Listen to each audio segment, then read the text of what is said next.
5 انتہائی اہم ماحولیاتی پروٹوکولز کنونشنز۔ فرسٹ ہے کیوٹو پروٹوکول، یہ 11 دسمبر 1997 کو اپنایا گیا، مطلب یہ پروٹوکول آئی 192 ممالک اس میں شامل۔ اس میں مین جو تھا کہ صنعتی جو ممالک ہیں ان سے جو گرین ہاؤس گیسز ہیں، جو ایمیشنز ہیں، ان پہ کام کرنا تھا، اور ترقی یافتہ جو ممالک ہیں جہاں پہ یہ انڈسٹریز صنعتیں وغیرہ ہیں ان کو اس میں شامل کرنا تھا تاکہ وہ اس پہ کام کریں، جو ایمیشنز ہیں اس کو کنٹرول کریں۔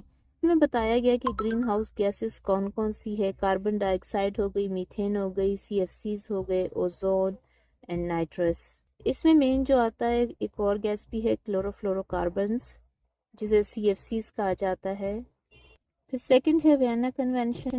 یہ جو کنونشن تھی یہ خاص جو اس کا فوکس تھا وہ اوزون ڈپلیشن یا اوزون کی کمی، یعنی اوزون جو تباہ ہو رہی ہے اوزون کے لیے، اس پہ فوکس تھا مین اس کا، اور اس کا مقصد یہ تھا کہ لوگوں کو بتایا جائے کہ کس وجہ سے اوزون جو ہے وہ ڈپلیٹ ہو رہی ہے۔ تھرڈ ہے کاپ۔ یہ مین جو ڈیزائن ہوئی یہ کنونشن، یہ موسمیاتی تبدیلیوں پر کام تھا اس کا، اس پہ کام کرنا تھا کہ موسمیاتی تبدیلیاں کیوں آ رہی ہیں، اس کی فہرست بنانی تھی کہ کیا کیا چیزیں ہیں جو موسمیاتی تبدیلیوں میں اہم کردار ادا کر رہی ہیں، اور مین اس بات پہ کام کرنا تھا کہ جو گرین ہاؤس گیسز ہیں اس میں کمی آ رہی ہے یا زیادتی آ رہی ہے جس کی وجہ سے یہ موسمیاتی تبدیلیاں آ رہی ہیں۔ پھر ہے پیرس معاہدہ۔ پیرس معاہدہ جو تھا اس کا مقصد گلوبل وارمنگ کو صنعتی سے پہلے کی سطح کے مقابلے میں 2 ڈگری سیلسیس سے کم تک محدود کرنا ہے۔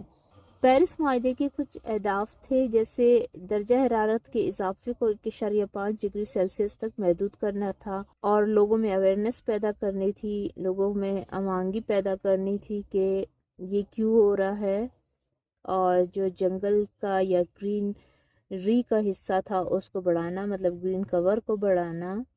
پھر مونٹریل پروٹوکول آتا ہے۔ اس کا جو مین مقصد تھا وہ انسانی ساختہ کیمیکلز کی پیداوار اور استعمال کو منظم کرنا، جو اوزون کی تہہ کو ختم کر سکتے ہیں۔